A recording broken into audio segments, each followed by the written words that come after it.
Thank you for joining us. This is episode 8 of Worldwide Slot Car Chat. I'm your host, Greg Galb, otherwise known as Mr. Flippant on various forums.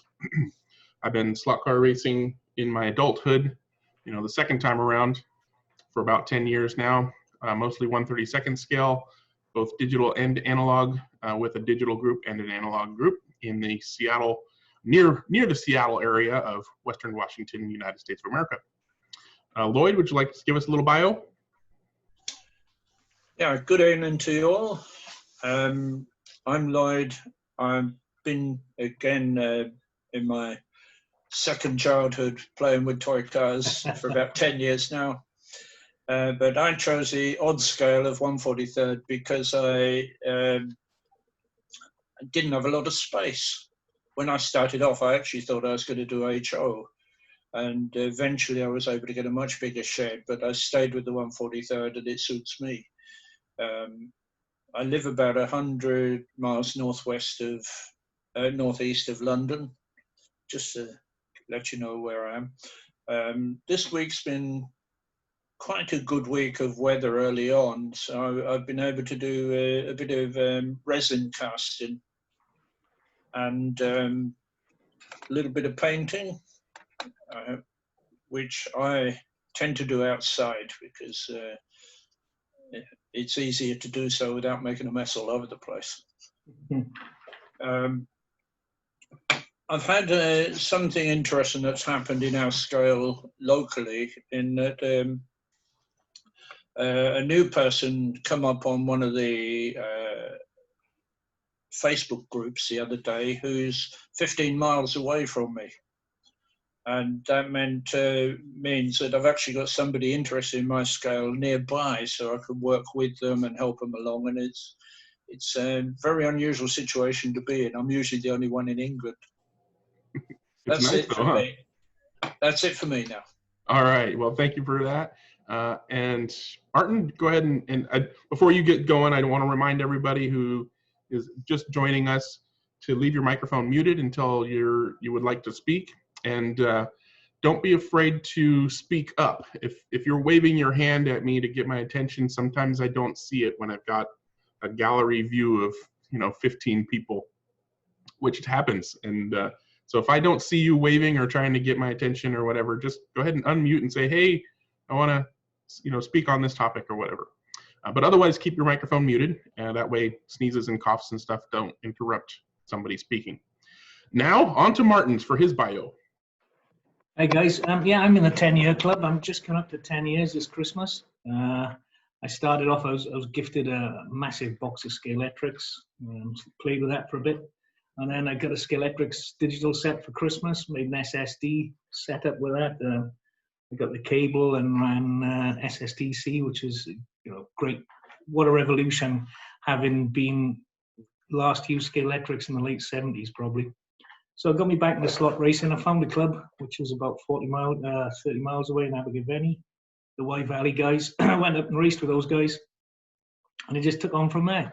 All of a sudden, we had lots of clubs sprung up in South Wales, so it was great. Mainly analog clubs. So I went away from digital for quite a while, but Gary Skip and his Disco organisation got me back in. So I've started building up an oxygen set at home now. I spent the last week sorting up my pits.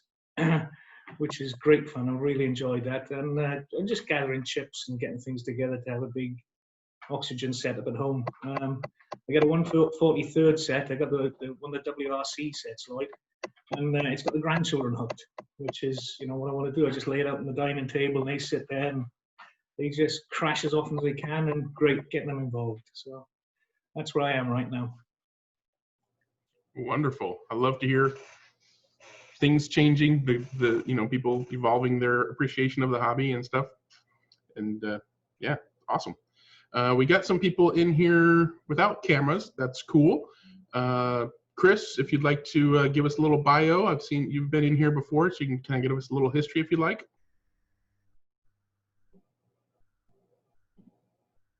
You're still muted, by the way.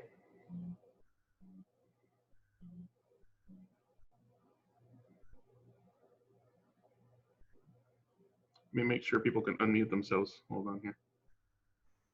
Oh, that's not what I meant to do. Yeah, you should be able to unmute yourself if you want to speak. But it looks like, oh, you're unmuted now, Chris. Did you want to say anything? Hi. There we go. Okay, that's fine if that's all you want to say. Well, so far. Okay, we got topics we can move on to. Did anybody else who's just joined in recently, microphone only, want to say anything to the group before we get started on topics? I see an Ian who looks like he's no camera or muted microphone. Martin, Lloyd, Chris, Kelly, me. Okay, and Alan, Mr. Schwartz, looks like you're muted and no video, but that's okay. Hopefully we'll get your input on some of the topics. Looks like Ian's having a hard time with audio. There, Mr. Schwartz. Okay, so Alan, did you want to give a quick bio?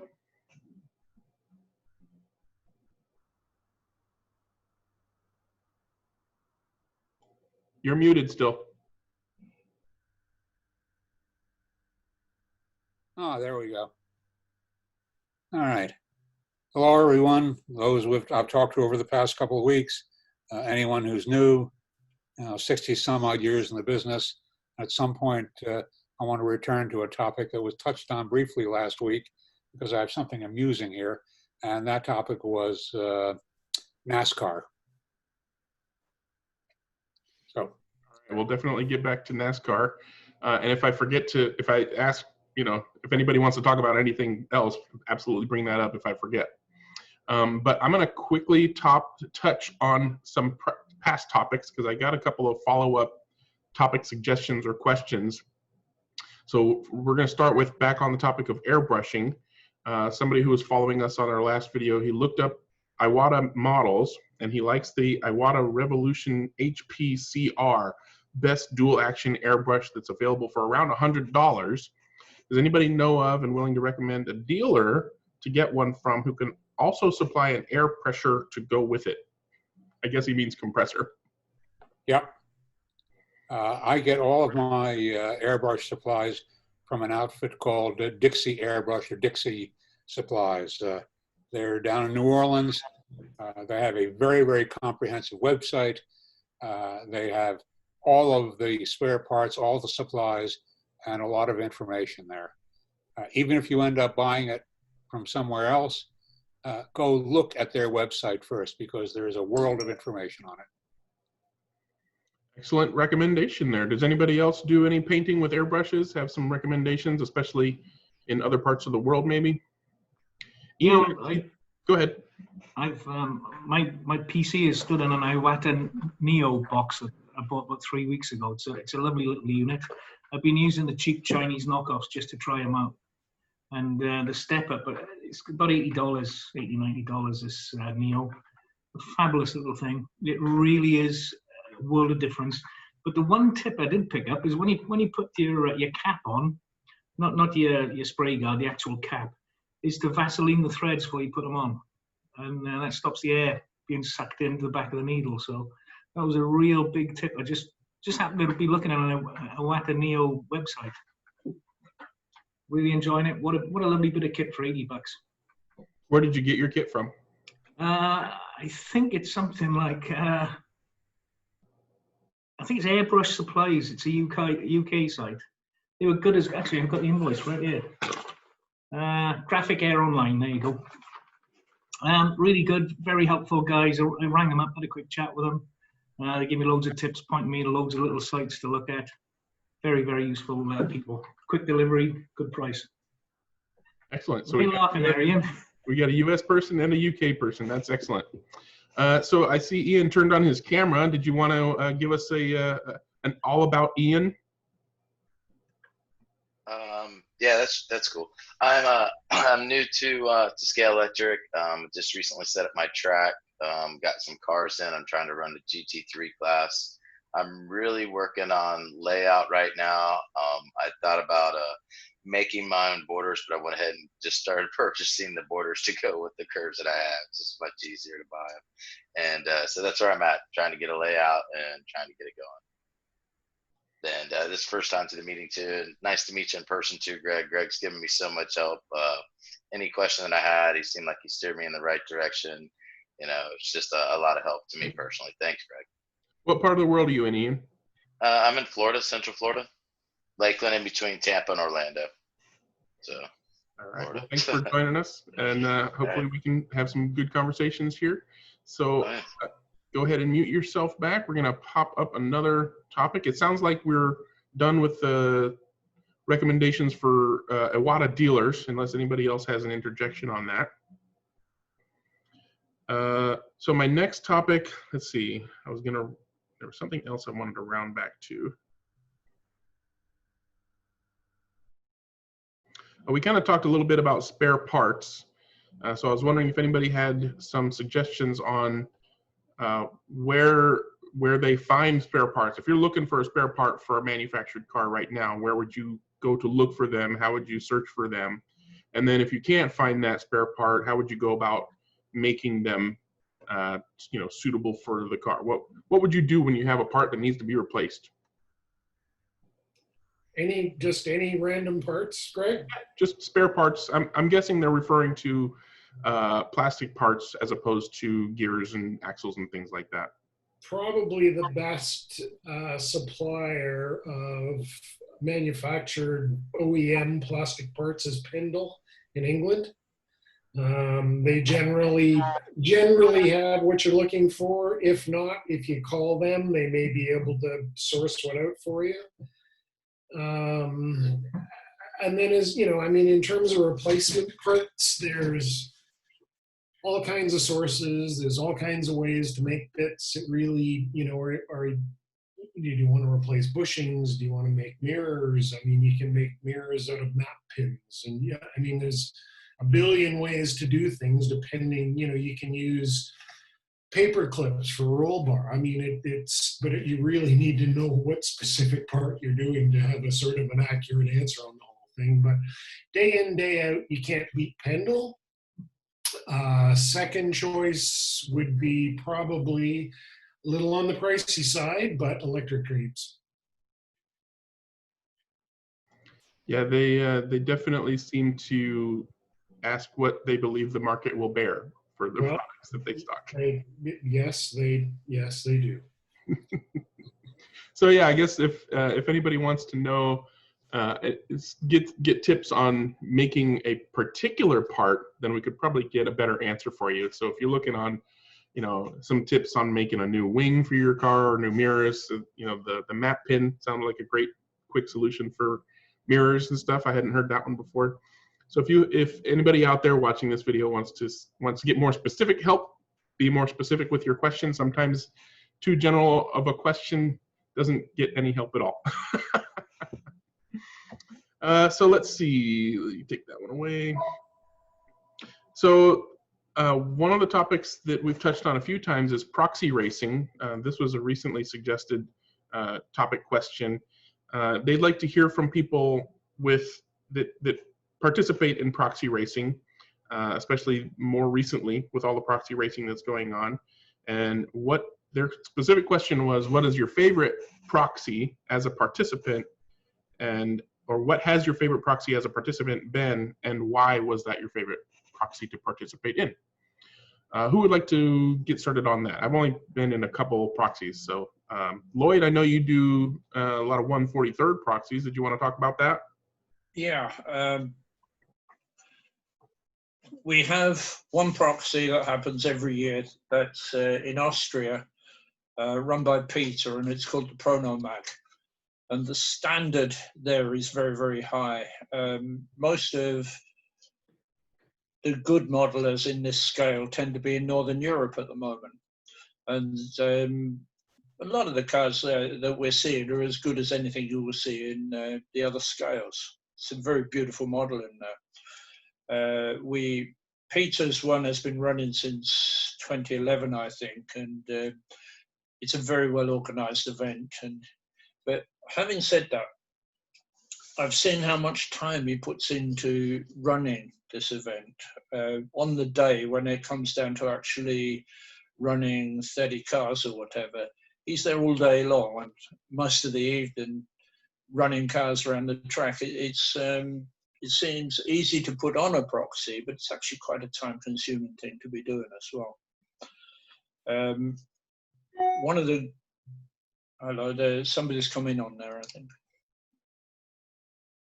Are you still there? Can you hear me all right? Yep, keep going. Oh, yeah, the screen's gone blank. That's why I didn't know if you could see me. One of the proxies we did back in 2012, 2013, I think, was in France, and they went all around France, and it involved, I think, 50 different races. It was absolutely amazing. But most proxies are a lot shorter than that, and it's just a fun thing to do, really. In our scale, we don't have any club racing, so it's a good way of taking part and just joining in, really. That's it from me now. Okay, thank you for that. Yeah, I've seen the Pro Nomad happenings for several years, so it doesn't surprise me that they've been going on since 2011. And yeah, the pictures that I've seen have been quite impressive, and a lot of them look like 132nd or 124th scale cars. They are magnificently done. I can add a little bit to this, but I'll wait, until anybody else has interjected. Chris or Alan or Martin or Wayne, anybody do proxies? Martin, you want to go? Yeah, I've only entered the one series, the World Rally Proxy, and I fluked it and won it one year. I don't know how the hell I did it, but it's just exciting watching. A lot of it depends on how quick the guys put the results up, and if they put photographs online, and get your juices flowing. Like, the cars have arrived, guys. Here's me taking them out the box, and these are the tracks I'm going to run them on. And as Lloyd says, it's a 4 days event running one round. I typically run 3 rounds at home because I've got 3 different tracks. So it's just good fun. It's built up some good friendships. There's a couple of 3 crazy Aussies I've become good friends with, just through World Rally Proxy. So it's great fun. I've tried to enter Alexis's Rally Proxy for the last 5 years and not managed it. I just can't get a car ready on time. I don't know why. And I was going to enter the old Formula One, so 1930s up to 1950s Formula One, the Mac Pinchers Trophy. But COVID sort of put the knock on that this year. I built quite a nice little Alpha 8C for that, so I'm looking forward to doing that next year. Learning new skills, things I wouldn't race at club. I'm getting to see the cars. It's just good fun. Yeah, that's definitely one of the nice things about proxies in general, is that your club probably doesn't race the same kind of car, so you get to play with setting up an entirely different kind of car than you normally do. And a lot of proxies have both the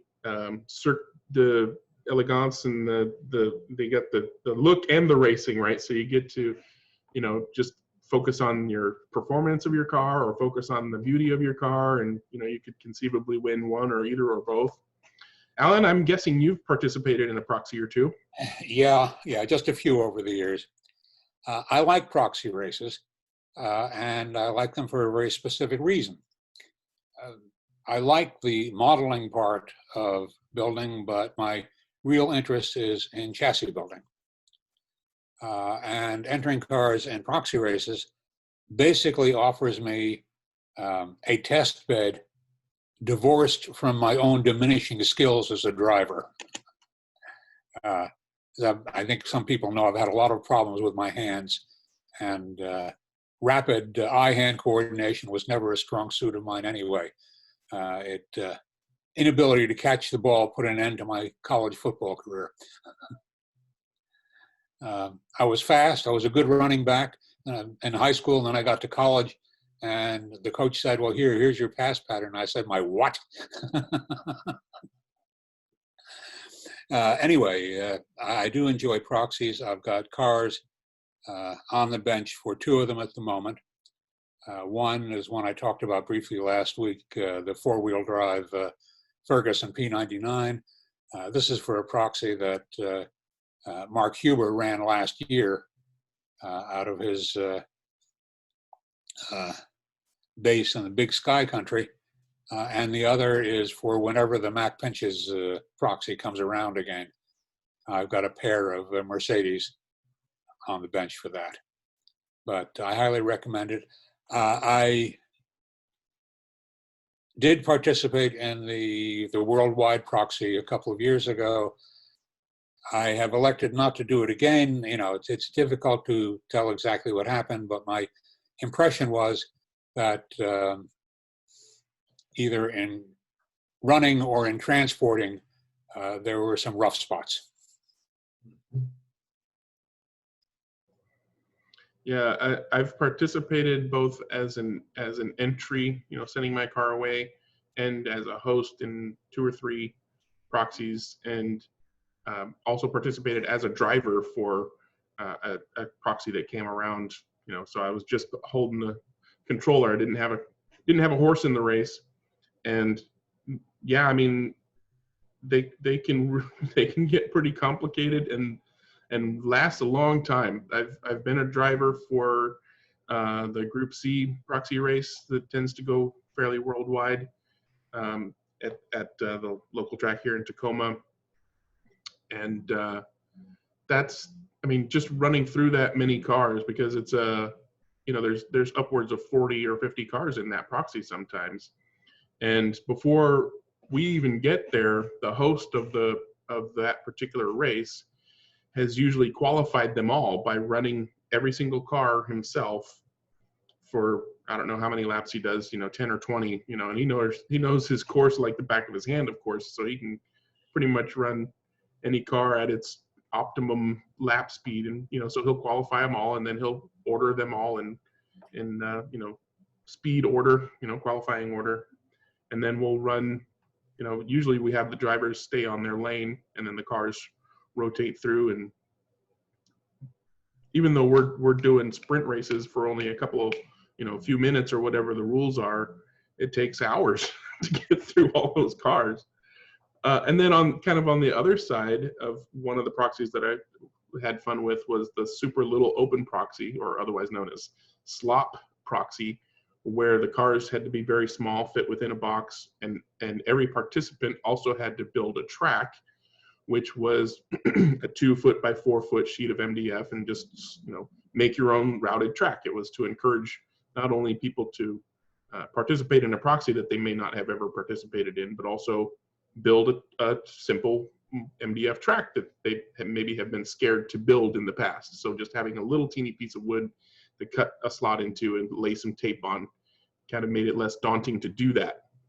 And that was kind of fun, because it was, I don't know, 20 some cars that came around, and everybody just sat at their little table track and, you know, buzzed around, and you know, we had because timing was something new to most of the people who had, you know, built their very first routed track,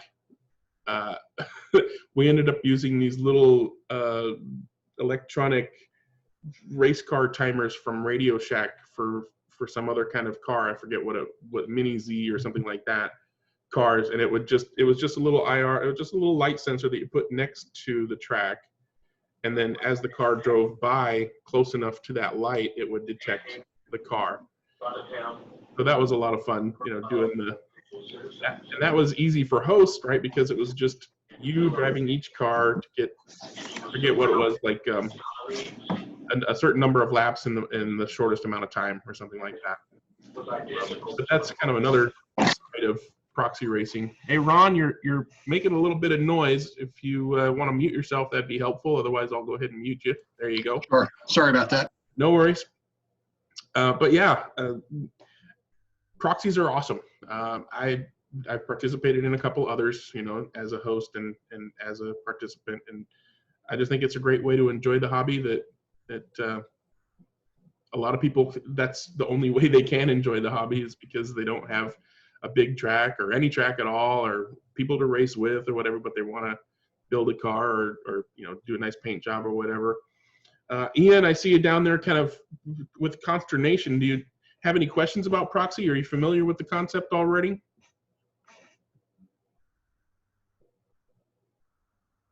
No, that I actually was. I Googled it real quick while I was listening to the first Proxy Racing, but it does sound like a lot of fun.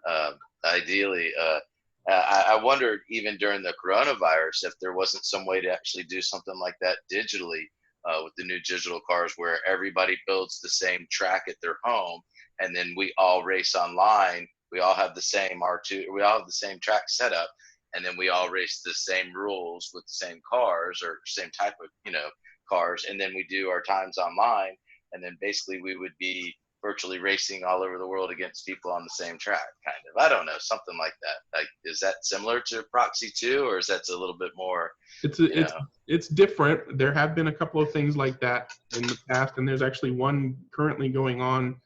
I believe it's on Sloth Forum.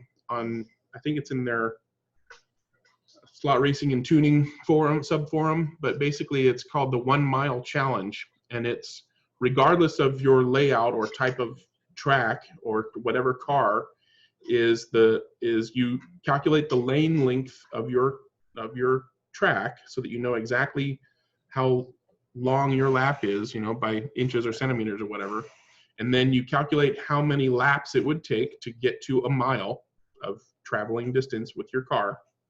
And then you see how fast you can complete that mile with whatever car you're driving, whether it's magnets or no magnets or whatever. And they're keeping a spreadsheet that, you know, has your name and you know, alias and your 1 mile time, and then what kind of car it was, what kind of track you have, what kind of, you know, whether it was magnets or not and stuff like that, so that everybody can see, well, you know, I'm number 2 with magnet racing cars on a plastic track or whatever. And I haven't participated in that one yet, but that's because my track is kind of in the middle of a modification. But there was one that we did a while ago called the Slot Forum Test Track, where we developed a layout that was relatively small and relatively simple, but had a variety of features. So like a fairly long straight. I think the total length of the track was maybe 10 or 11 feet or something like that.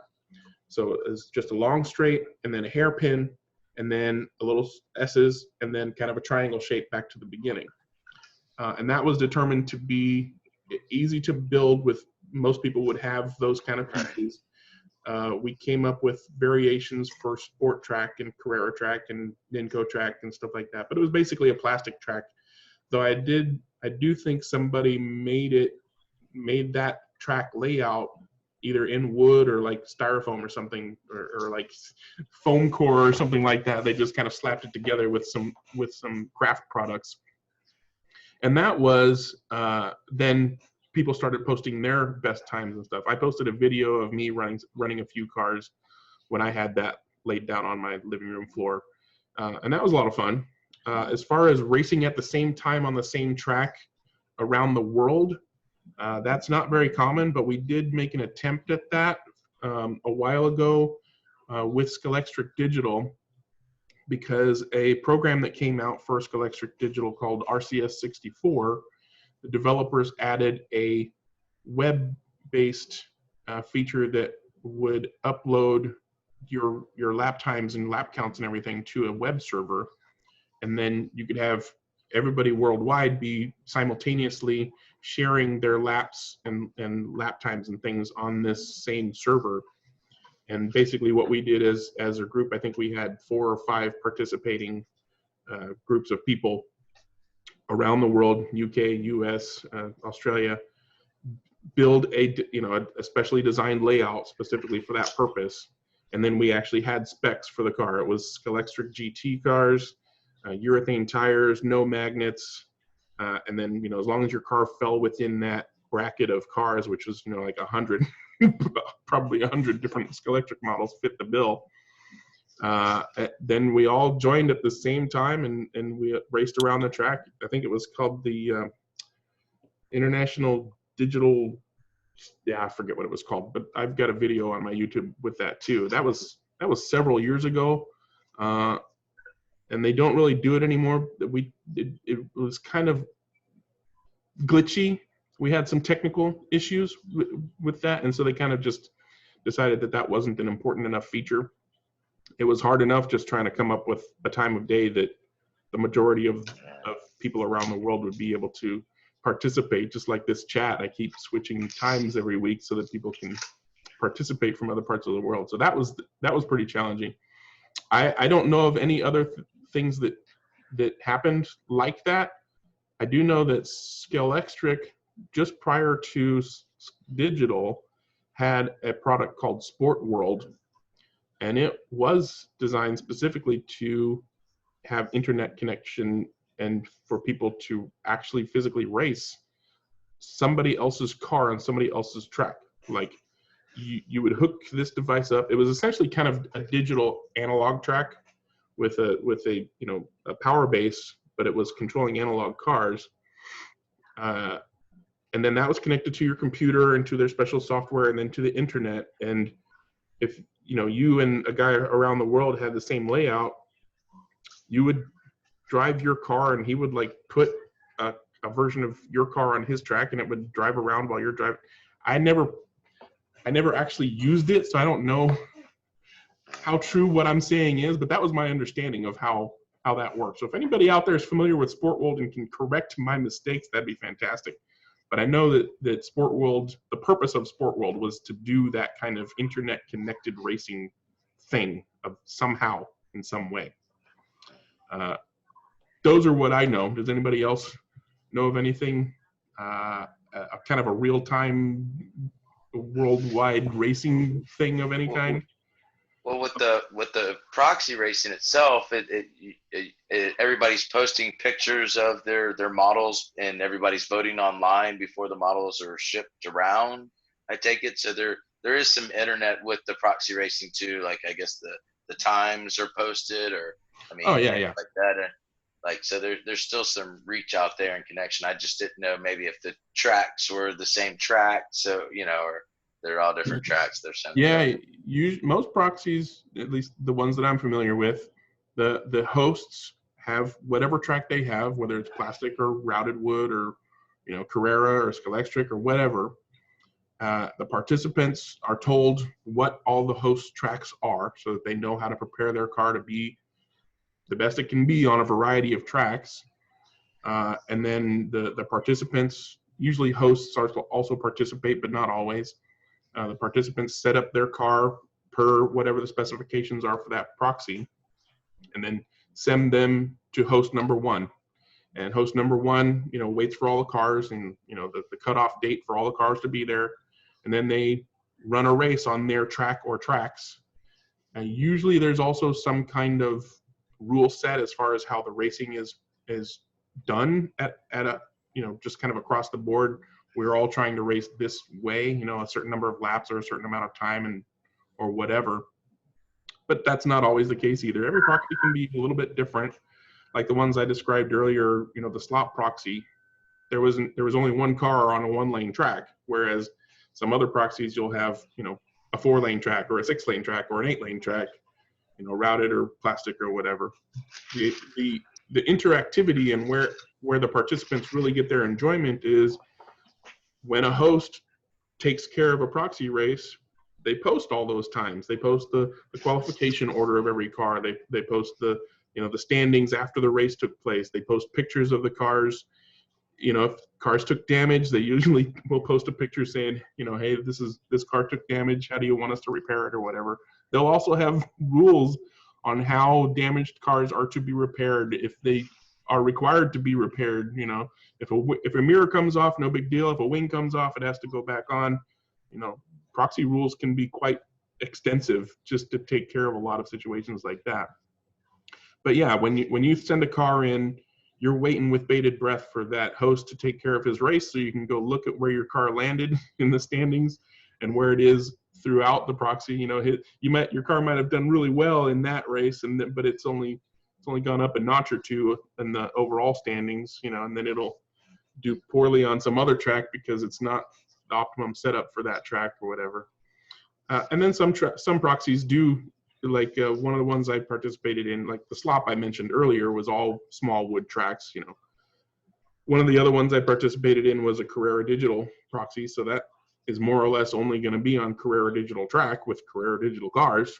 So it was pretty homogeneous, I guess is the right word, but you know, fairly consistent. But yeah, if you want to participate in proxies, your best bet is just to kind of go to various forums.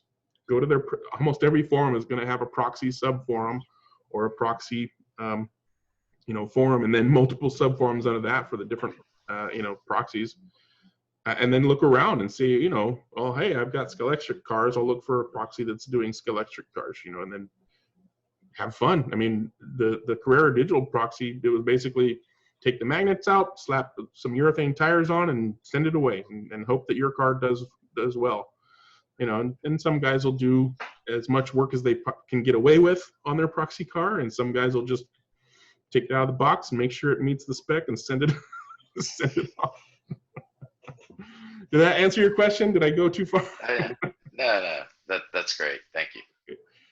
Wayne, have you ever participated? Alan, did you have something you wanted to say real quick? Yeah, to the point you made earlier about participating in different tracks and preparing a car for a variety of tracks. Case in point, there was a Proxy that I entered a couple of years ago, probably more than that, but time tends to shorten these days. Held mostly in North America for a combination of both 1.5 liter and 2.5 liter Formula One cars. I like the older cars, so I built a Maserati 250F for this Proxy. I had just moved and my shop was a bit of a shambles and things got put together in a hurry. And I ended up with a car which I think was too heavy and probably over-geared. The gearing was a bit too tall. And through the first, I don't know, 2 or 3 races in the series, I mean, it just went nowhere. It was really quite disappointing. And then there was a race. And Chris, I think this might have been on your track, if I am putting the track and the owner together properly, which was a long and rather open track. The tall gearing of the Maserati came in handy. And in this one race, the whole series, it just ran away. Could have been my track, yeah. Yeah, probably about what, maybe 4 years ago. Yeah, no, I think that was maybe 4 or 5. I think 3, 4. I'd have to check. I've got all the dates and stuff downstairs, but I'm 1 year turns into 3 or 4 quicker than you know it. So. Oh, I know. Believe me, I know. Wonderful point. Thanks, Alan. And Wayne, you wanted to say something? Yes. Pepsi 62 on all the forums, by the way. Yeah, I'm currently in a couple. Just finished the GT3 Proxy on here on Home Racing World. Finished last, but that's okay. Learning curve.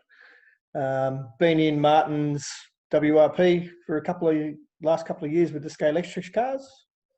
That was fun. That was probably the first one I actually entered, I think. So that was quite interesting. Again, it was down the bottom, but I think it did go all right on one of your tracks. I think you got a Ninko track somewhere, Martyn? No? Well, someone had a Ninko track anyway. It went all right on that, but that was about it. Currently in the Ford versus Ferrari Proxy as well, which has just started up. And also the under 2 litre one, which is going to start soon, if my car ever gets there. It's somewhere in transit at the moment, which will be interesting because that's basically turned into a SRC 9146 Proxy. There's 28 cars, I think, and there's 15 of those.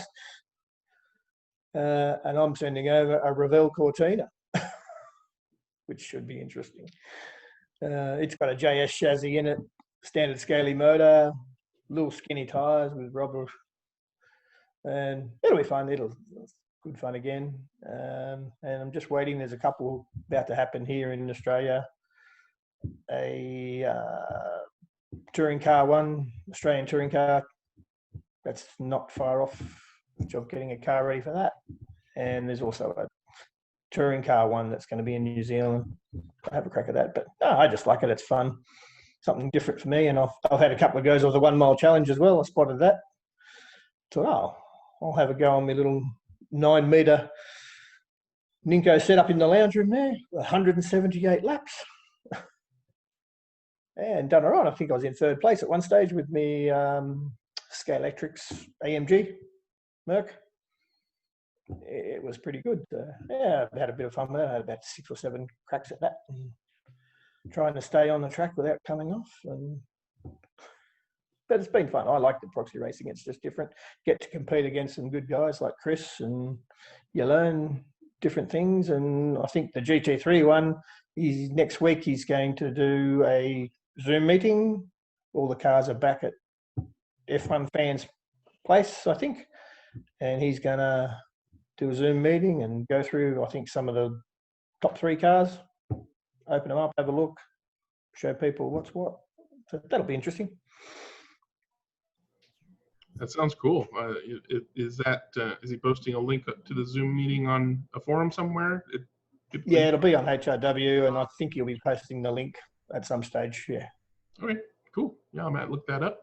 And Martyn's been posting links here in the chat. So if you're on the Zoom right now, you can look at the chat room, and he posted a link to the 1 mile challenge and to a couple of YouTube videos with one of the rounds in 2015 Proxy, and then testing another track before running his Proxy round. So yeah, if you're looking for more entertainment after the chat, hit some links there and check them out.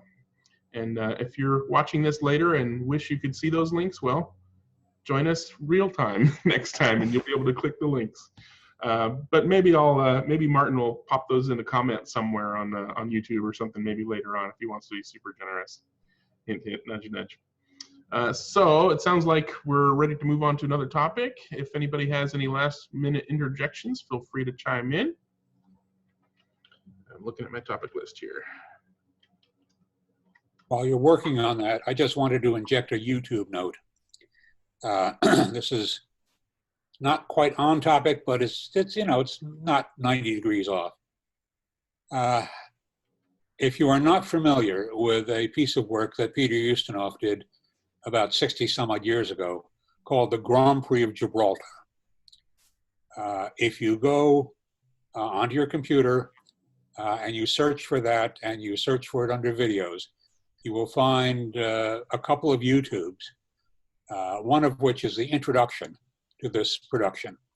Something that Ustinov did. He walked into a studio, he sat down in front of a microphone, and there's 45 minutes of absolute side-splitting hilarity as he does all of the voices, all of the engine sounds, all of the associated sounds associated with this mythical Grand Prix race. It is available on CDs. It's also, my copy is an old vinyl. If you're not familiar with it, please, it is more than worth it. Grand Prix of Gibraltar by Peter Ustinov. And it looks like Martyn has already found it and put a link up for us. So we'll definitely have to check that out. And it looks like Mark has joined us. You've been on before. Mark, do you want to give us a quick bio? Just for our current watchers. Hi. Well, I'm New Zealand. I'm a Kiwi.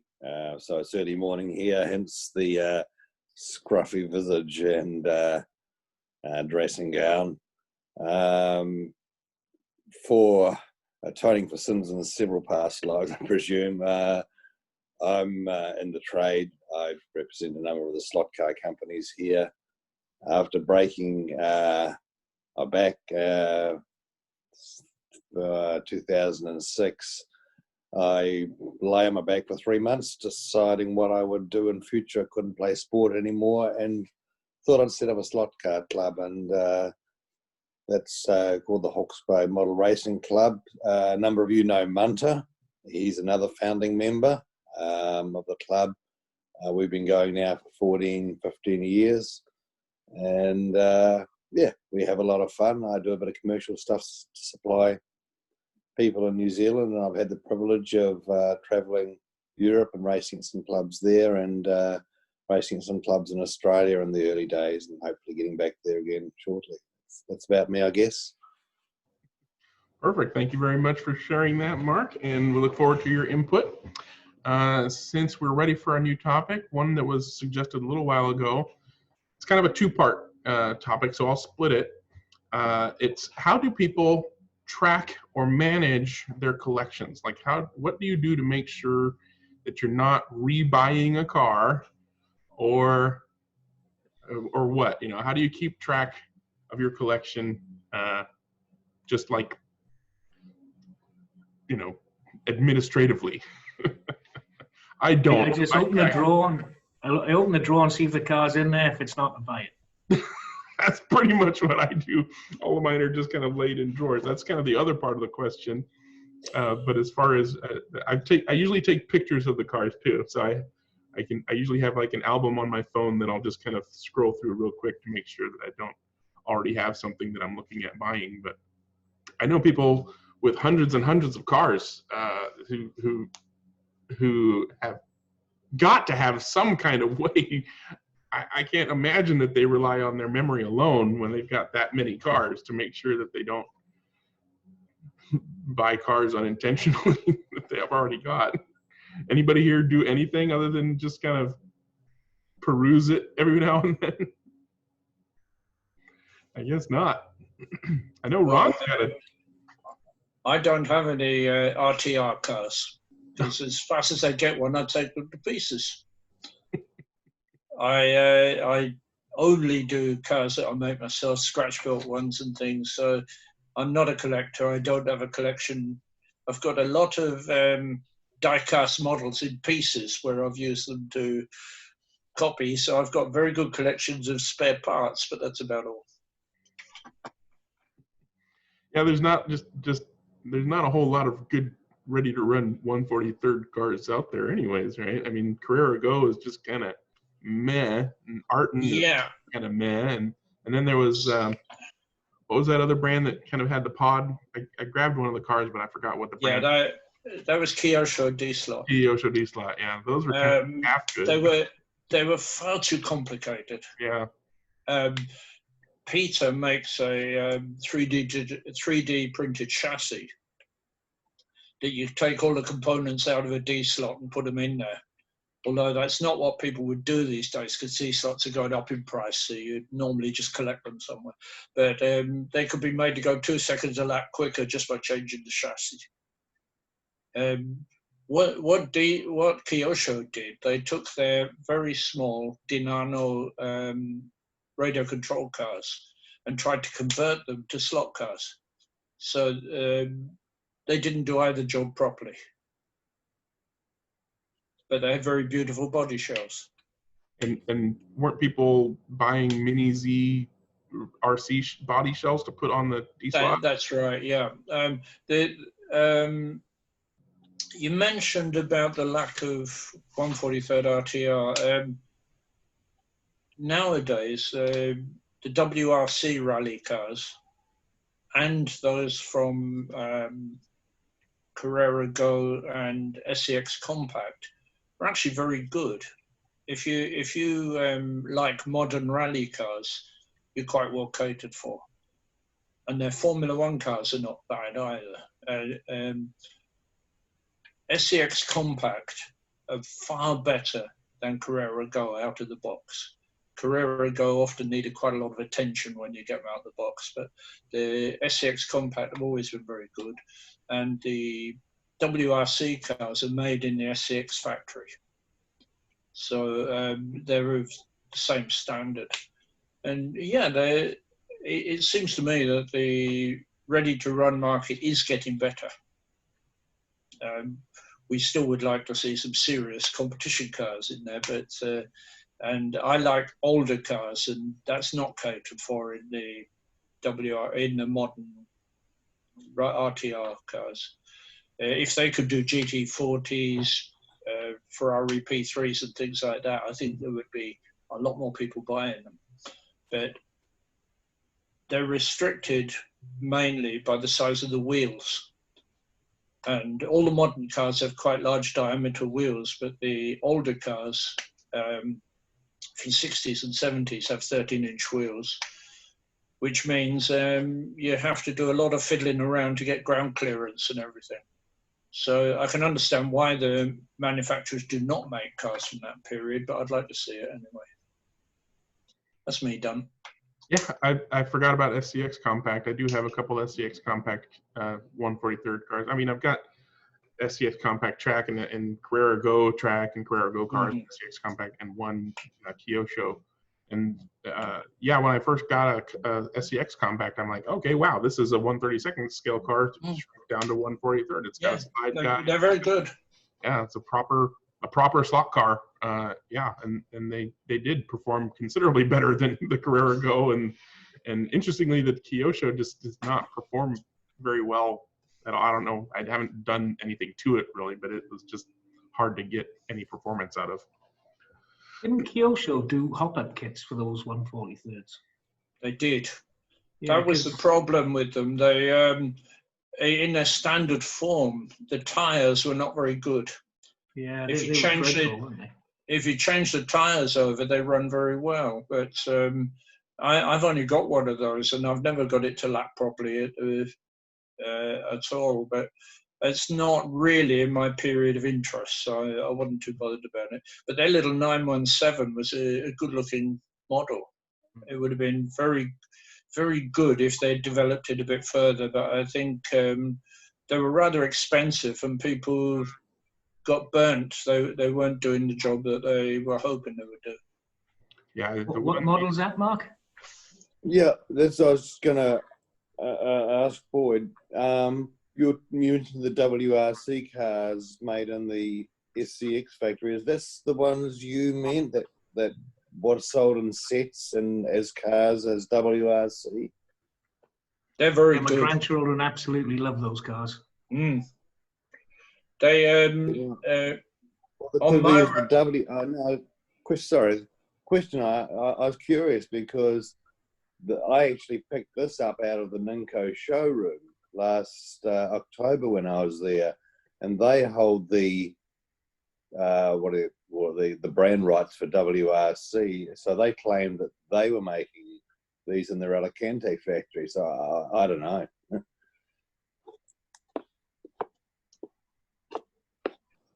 Chris, did you want to add something?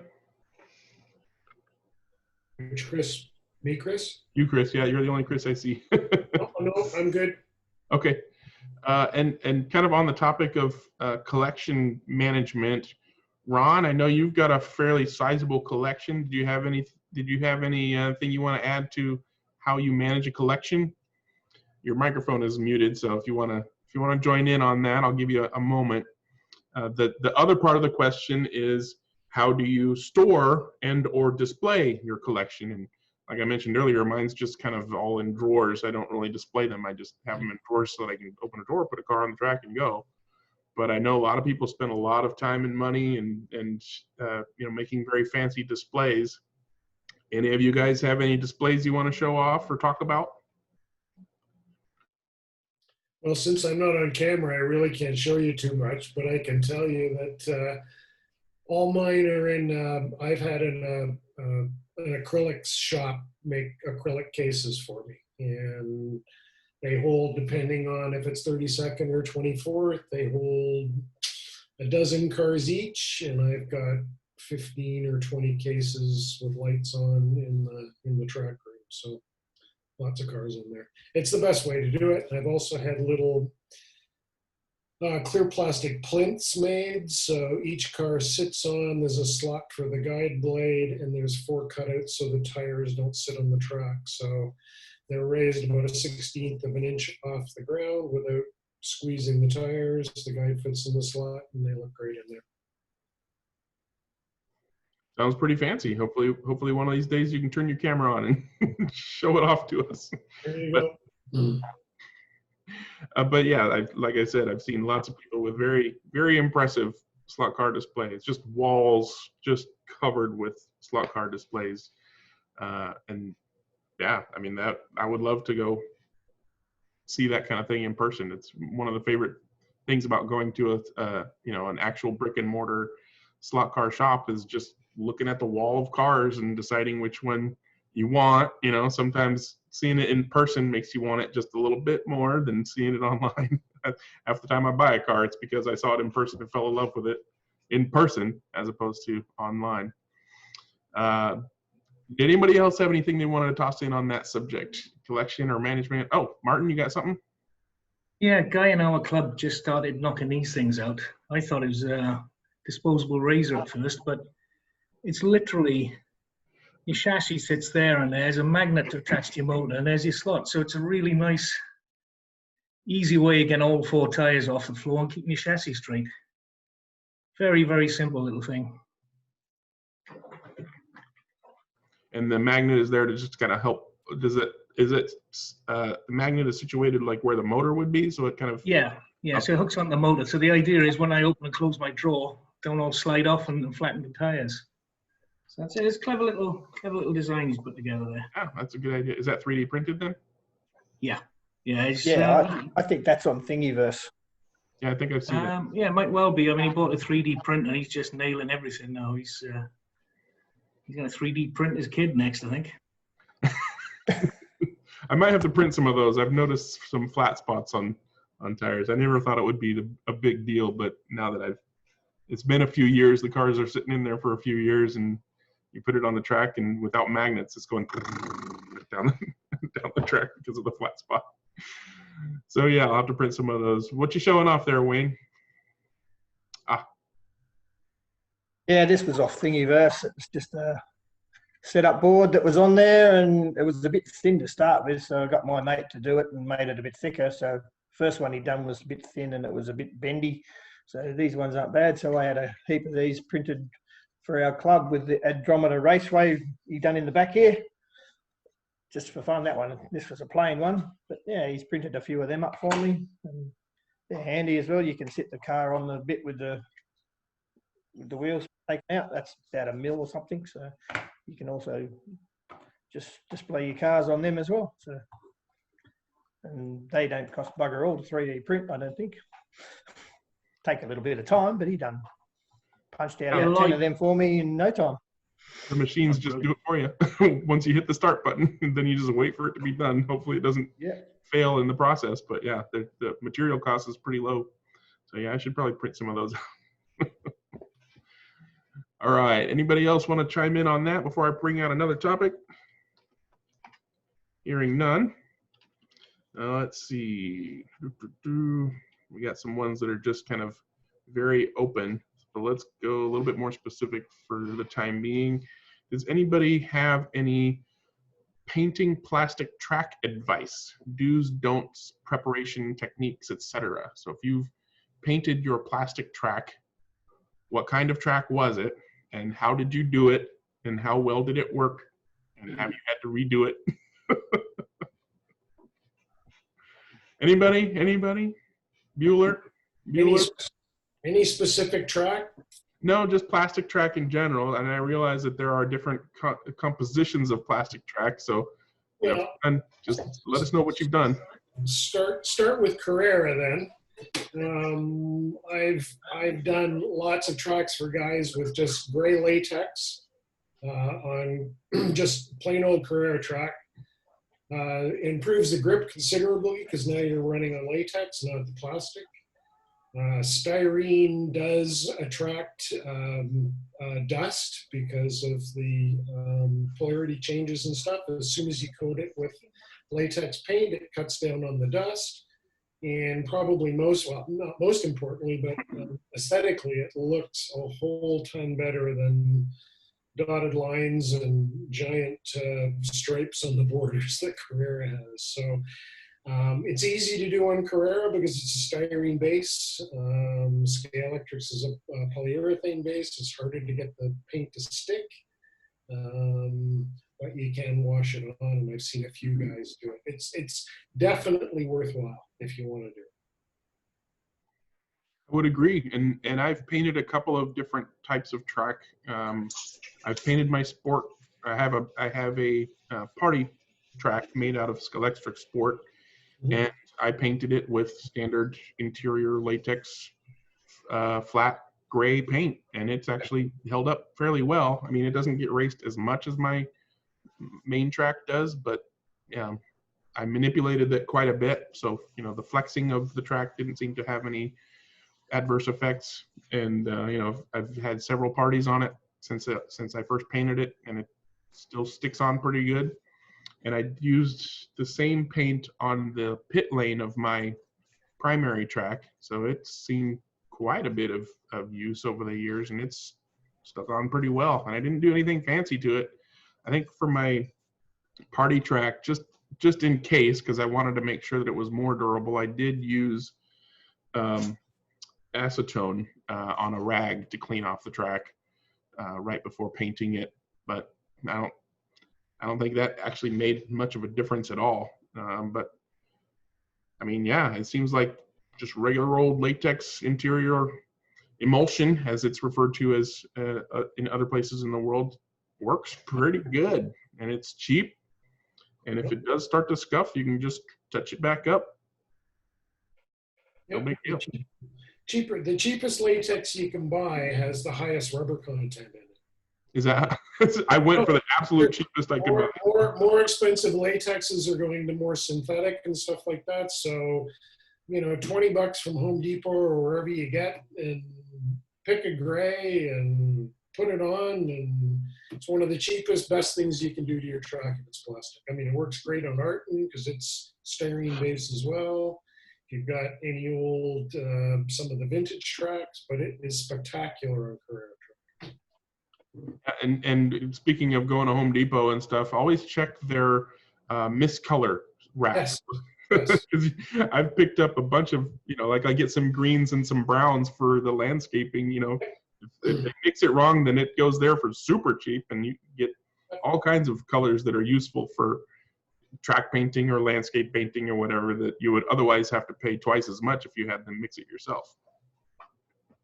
So yeah, definitely save some money by checking out those. Anytime you go to a hardware store, just check out that rack. Lloyd, did you want to say something? Yeah, I've painted all of my tracks now with what we call emulsion, you call latex. Originally, I painted my Carrera Go track with it, and the difference in actual traction with the cars was phenomenal. At that time, I had lots of cars, particularly cheap Martyns and things like that, that would barely go around the track. They'd just wheels spin and spin off.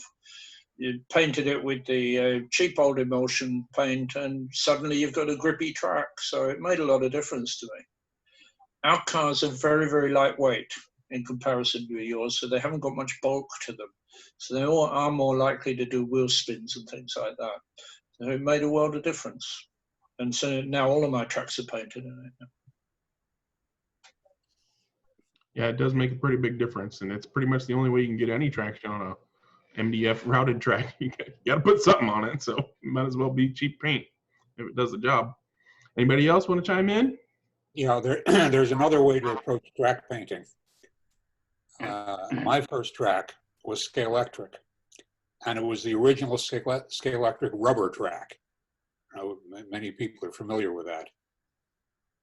What happens with it, what happened at that time with it, was that after a relatively short amount of running on it, the track surface is polished. And I've got a photograph around somewhere to the degree where when I took a photograph of 4 cars sitting on the starting line, you could see the reflections of the cars on the track. After a while, this became a bit much. So we painted the track. This would probably been 1960, 61. And it was probably a latex paint to which we added a material called Sandtex, which is basically just abrasive granules, made for a very, very high traction track. Worked very nicely. But the really interesting part came a little bit further on. The Sandtex started to wear down in places. Didn't chip off, but it wore down. So then you had a track with areas which gave you very high traction, and other areas like oil in the corner, all of a sudden things got slippery. And it made the racing very, very interesting. If you're painting a track, give some thought to varying the surface to provide varying levels of adhesion. And create slidey parts if you want to create slidey parts. Exactly. Yeah. Yeah. Corners where the old oil flag is up. Yeah. Lloyd? Yeah, the track that I'm holding a proxy on at the end of July is a mountain track. And the top part of the track is 6 foot above the floor. And the bottom part is about 1 foot above the floor. And it's supposed to be snowy in places. So where I want traction, I've used flat paint. But where I want it slippy, I've used glossy paint. On the turns, because the turns are very, very tight. and you want the cars to slide around on there. So I've made those slippier by using a different sort of paint, and a little bit of experimentation is needed to get the combination of a good amount of slip there and enough traction to get them up the hill. It's just a thought. You can do it with different types of paint. Gloss, I know the big tracks are often painted in gloss, but on my track on the mountains, if I paint it gloss, it makes it slippier. Yeah, I think the gloss that you're referring to on some of the bigger tracks is like a polyurethane epoxy. There we go. And then they use tires that grip especially well on that kind of surface. Especially after you spray the track with spray glue. Spray glue. That'll do it. That's what happens.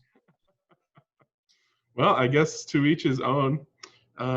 Before we move on to another topic, there's some chat things that I want to bring up. Let's see.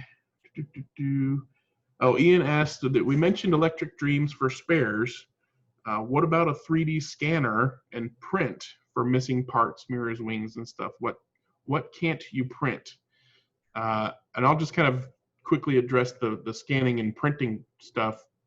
3D scanners are either very expensive and kind of work, or very cheap and pretty much don't work, because the end result is based on light bouncing off an object and the computer basically trying to stitch together a bunch of bounced light pixels, right? So you often end up with a model that's all bumpy, or at least not very smooth.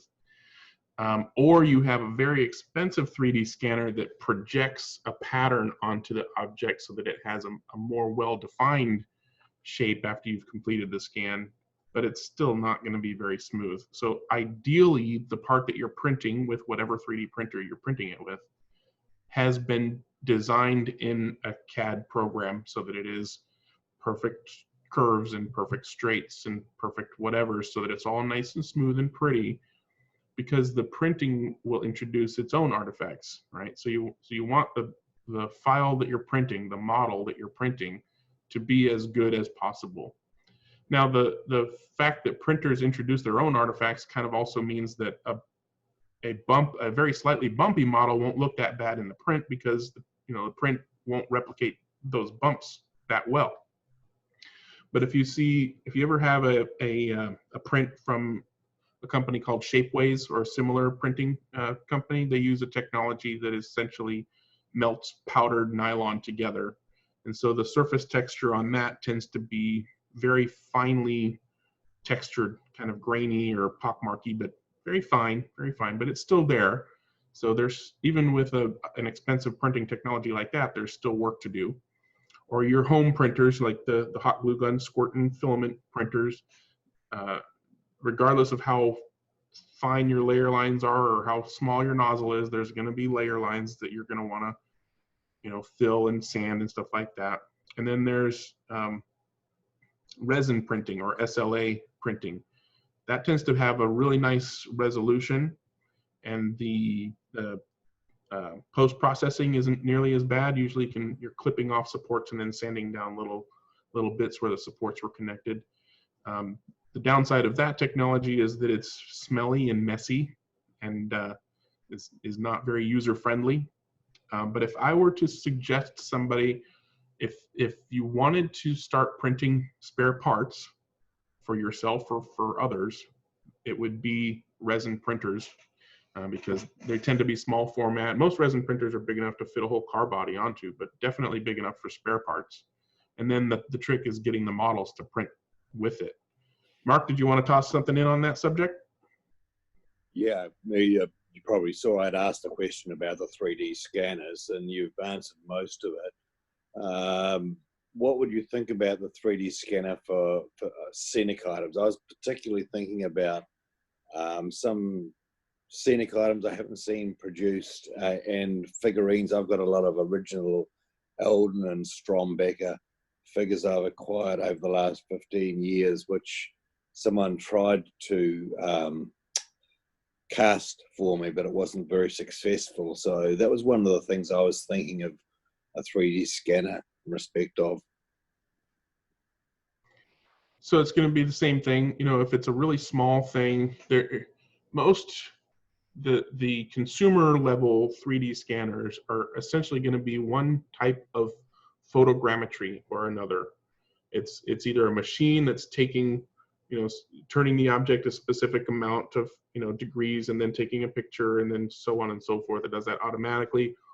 Or it's software that can just take any number of pictures and do as good a job as it can with the pictures that you take. And so, you know, if you're doing a statue or a car or something like that, then you just take a bajillion photos from high and low and every angle and run it through the program.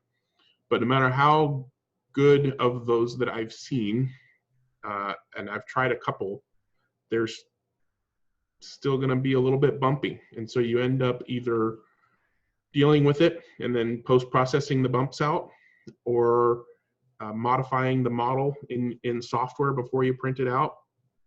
I would say for figurines specifically, the bumpiness isn't that big of a deal, right? Because you're talking about faces and clothing and stuff like that. But a helmet looking all bumpy, probably not something that you want. I've seen some pretty impressive models made by, I forget what it was called, but it basically is a system where it's a rotating platform that a person can stand on, and then a contraption using an Xbox, Microsoft Xbox camera that has, like, you know, 2 lenses, so it's like a 3-dimensional camera with like infrared lights and stuff like that, and the person slowly rotates while holding their pose, and then the thing takes bunches and bunches of pictures and stitches them together. You can download a lot of those people scans off of Thingiverse. They've, you know, shared their scans, and then shrink them down to whatever scale you want to print them out at, and, you know, they look pretty good.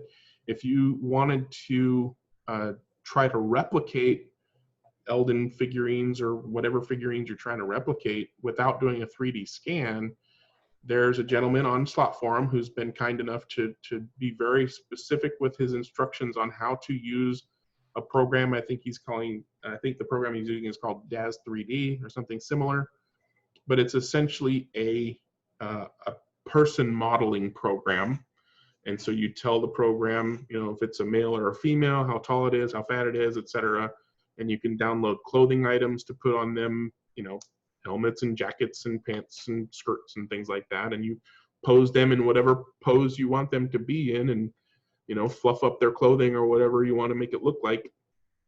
And then you save that out as a model, and then you can print that model. So if I were trying to replicate something like an Eldon figure and I couldn't find one already, you know, search that somebody might have already done it.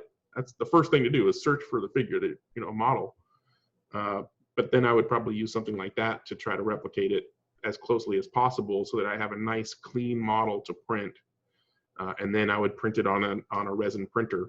You know, you can get a resin printer for a couple $100 these days that are pretty good printers. So, you know, if that's something you wanted to, I mean, even just doing that for yourself, I mean, you could literally, you could spend $200 on a resin printer and, you know, a couple of bottles of resin for, you know, another 20 or 40 bucks or whatever, and turn out hundreds of figures.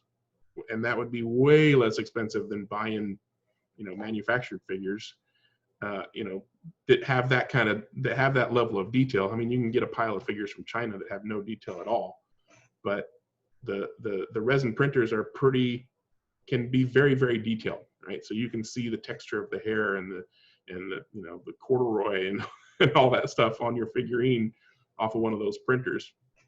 So it's actually, in fact, I kind of offer 3D printing services, and I had a guy contact me about printing 120, you know, gaming figurines. And based on what I would charge to print those figurines, it would have been less expensive for him to just go ahead and buy his own resin printer and print them out himself, because my time on the printing would cost him more than just buying it and doing it himself. Does that answer your question? Okay, good enough for now. Excellent. Did anybody have any other questions about 3D printing or want to offer their answer to the whole spare parts versus scanning versus whatever question / topic? Yeah, I was going to say nothing worse than a bumpy helmet. But my question is, how do you get rid of those imperfections? Somebody had to say it. Sorry, guys. How do you get rid of those little, pockmark imperfections? I bought an Orica from Stephen Verlist SV Works over in Belgium. It's a beautiful model, but I'm having difficulty rubbing it back. Do I put a little bit of filler in it before I rub it back, or I don't know. The whole thing is it's a lightweight, very fast car. So how do I smooth those out? I don't want to spray it and they look like a teenager's chin or something. Hey, Ian. Do you have an answer to that one, Ian? Are you leaving? Okay. Off phone. We'll catch you next time. I'm not the person to answer your question, Martin. I would guess that you wouldn't want to fill it with anything that's not compatible with whatever it's made out of. Chris or Alan, you guys have anything to offer on filling in problems of cars? What kind of plastic are you talking about, Martin? Are they like resin cast? Absolutely no idea. I mean, I can ask Stephen, but I really don't know what the material is. Do you know if it was 3D printed or cast? Oh yeah, 3D printed. Yeah. Sorry. Okay, 3D printing materials there's a number that it could be. So it's got layer lines and everything? Okay, so that's probably either going to be PLA or ABS or PETG. Those are the most common 3D printing, layer line 3D printing filament materials. ABS is ABS, so you can work that just like you would a slotted body or any other manufactured injection molded body.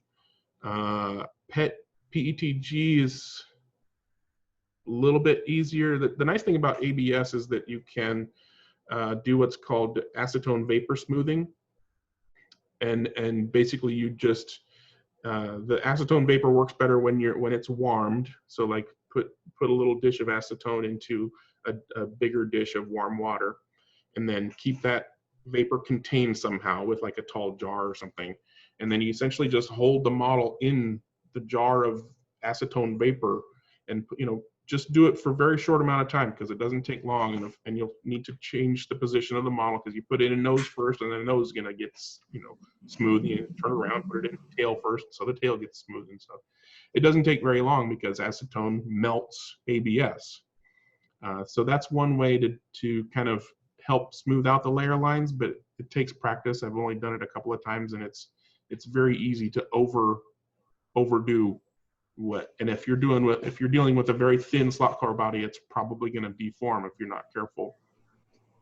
PLA is a pain in the butt because it has a very low melting point and does not sand very well. So if you start sanding on that, like with a file, like an emery board or something like that to try to smooth things out, and if it's PLA, you're probably going to find that all it does is kind of change color. It's going to get all, white, and the layer lines are still going to be there. So as far as PLA, you're probably going to have to spray filler and, spray it with something that can be sanded to fill in the lines and then sand it down so the top of the lines are showing, and then, the lines are, the ditches are filled with filler. Yeah. Yeah, and that's going to add weight. Spray putty. I've seen the guys use on wood forms that they're making, spray on putty and then sanding it and spraying it and sanding it, sanding it and spraying it. Alan, did you want to chime in on that? Yeah, Martin, I have something for you that might help. I've got a picture. We have two Allens. Sorry, non-fractal. Go ahead. Yeah, Martin. What I do is use a blade off a carpet knife or a modeling knife. I'll show you this picture, which I put up in jest on our Gas Monkeys thing. And I said, this is nowhere near as much fun as it looks. I don't know if you guys can actually see that.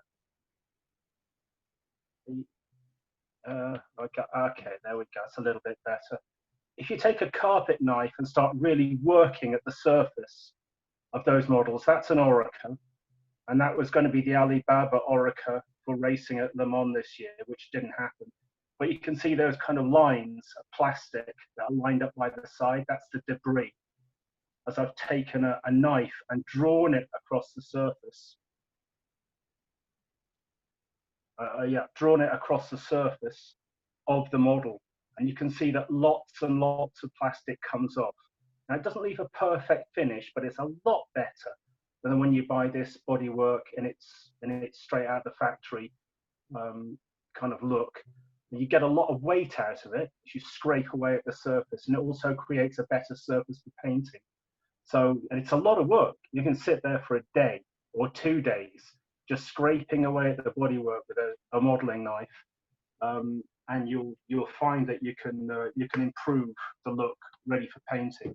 Now, I've not had the kind of finish that I've seen at, say, Rockingham. I've forgotten which team it was. I had a really lovely blue, more modern Orica, and that just looked gloss perfect smooth. I have no idea how they did that. Yeah, that was Stephen, the guy who made mine. It's SV Works. Stephen So I Beer would West. suggest you ask him, because honestly, I've never seen a paint job that good on a 3D print like that. I mean, that's what I aspire to do, but I suspect that that's a lot of work to get it like. Oh, yeah. I did ask him, but he goes undercover every now and then. He's got a new kid, so he's not much. But thanks for that, Alan. And I've got the song going around my head now. And Mr. Schwartz, did you have something you wanted to interject?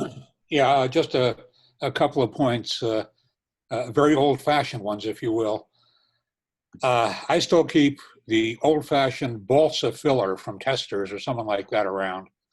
It's an acetone base. It goes on.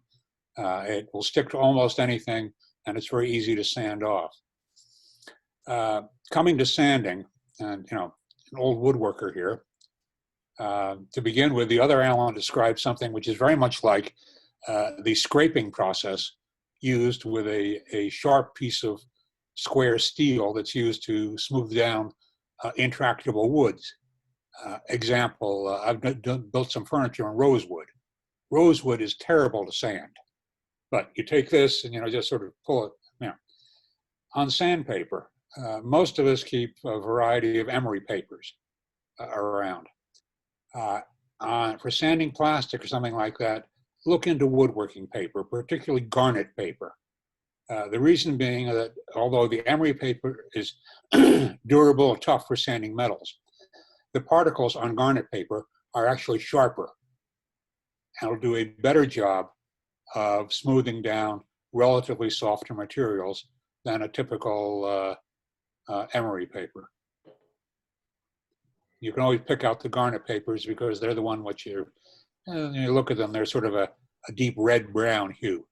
That's a garnet paper. One of the techniques that I found when I have a 3D print that has a flat surface that I want to make better, I'll use drywall sanding screen just because it's so abrasive and it has the holes to let the stuff through. Then I'll put that on a nice flat surface and put my print on top of it and just for a little while, and then brush it off and maybe put some future floor polish or something on that side, or nail polish or something like that if it needs to be shiny, or just use a damp cloth or even a tack rag would probably help to get rid of the powdered plastic.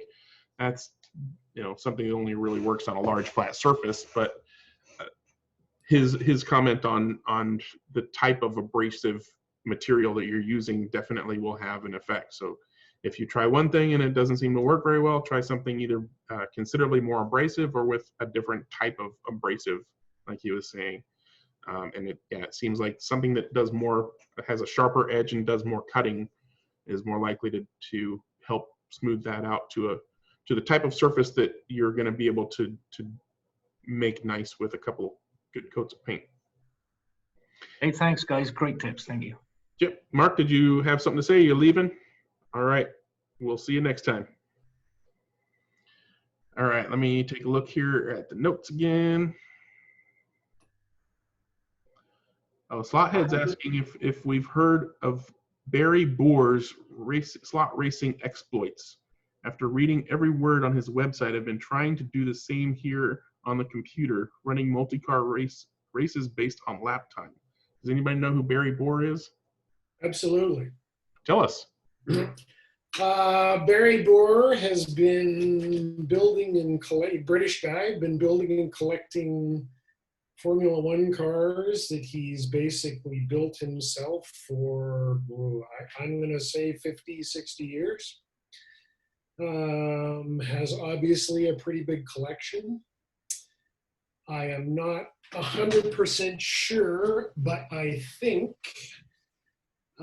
he is selling off his collection, or has been selling off his collection over the last year or two, because he is not, I understand he hasn't found himself in great health lately. So he's sort of, you know, moving on a little bit. But he's, if you search up Barry Boer Formula One cars, he's got all kinds of cars you can look up online.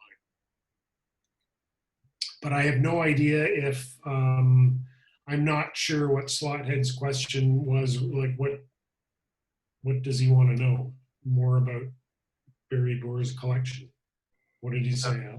It looks like he's just trying to replicate what Barry Boer did or does as far as. Yeah, well, Barry used to do, he would say, okay, I'm going to make the 1957 Portuguese Grand Prix grid. And then he would build all the cars for that. Or he would build all of the Cooper Formula One cars, or the cars that competed in the British Grand Prix in 1962, or whatever. I mean, it was pretty cool to look at.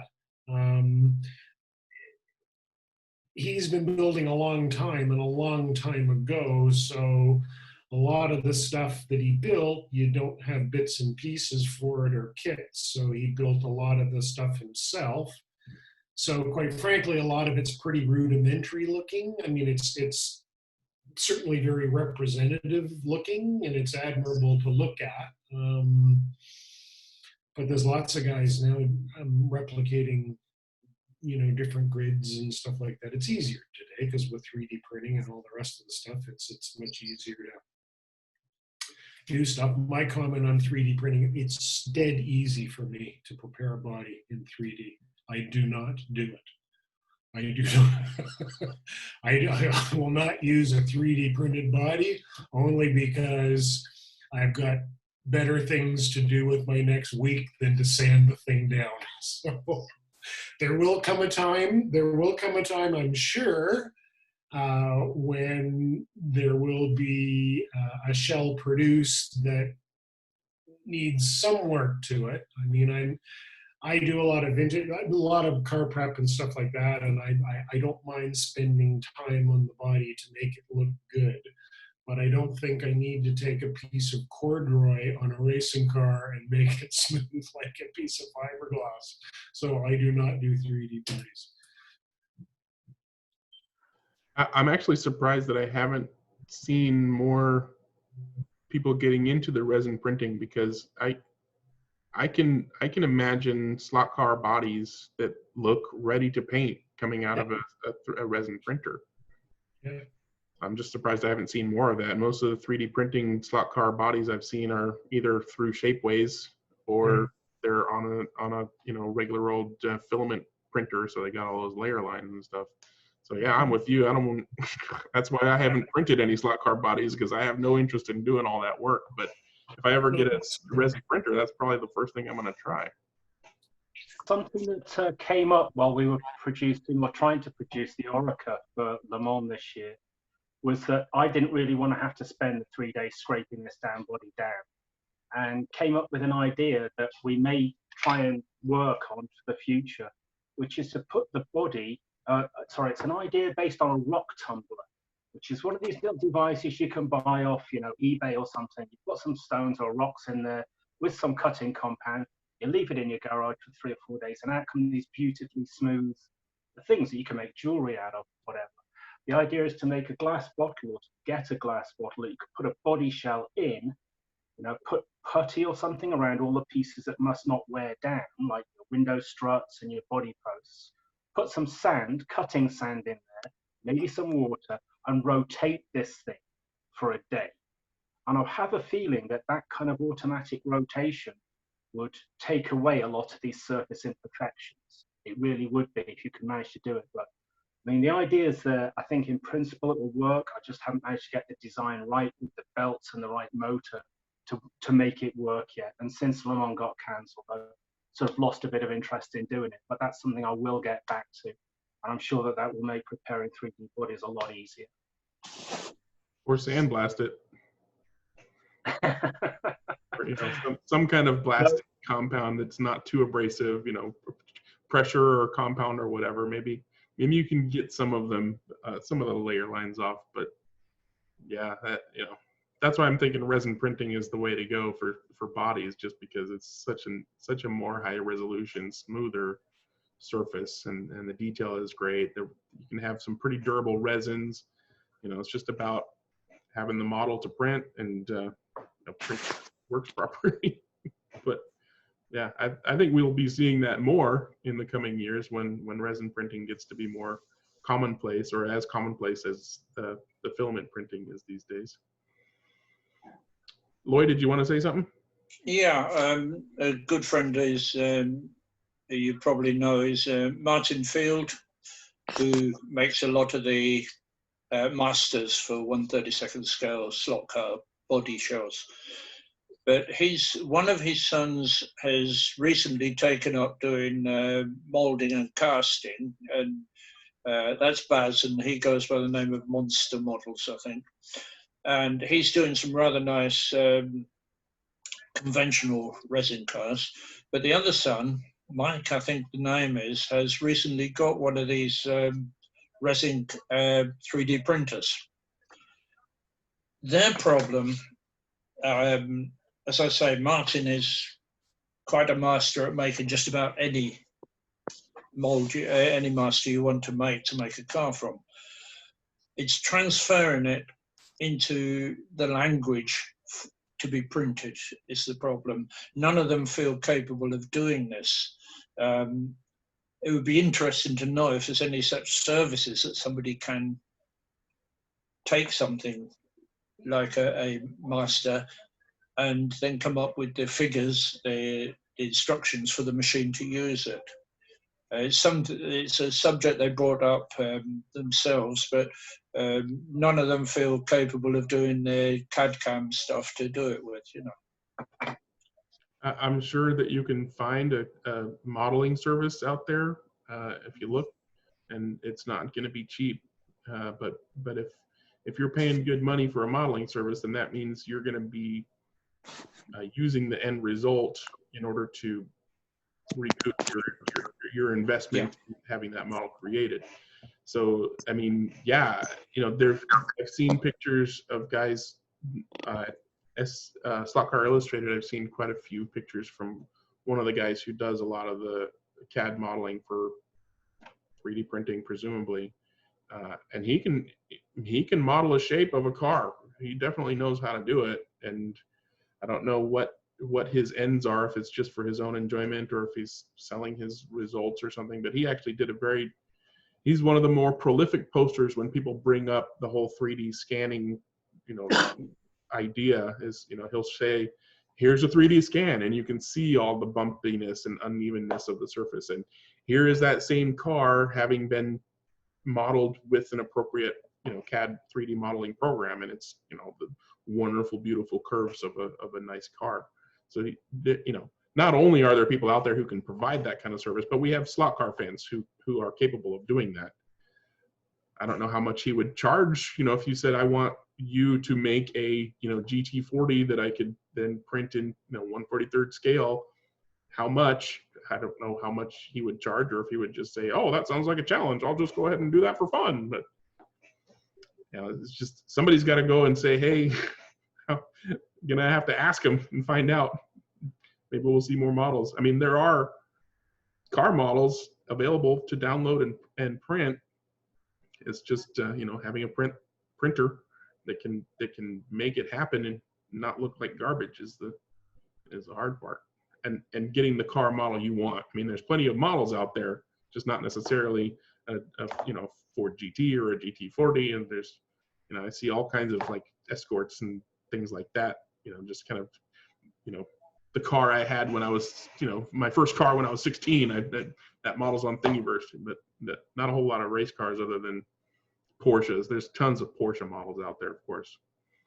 But yeah, I'm sure there's somebody out there who can do it. Just gotta wrangle them in and find out how much they want to do the work for you.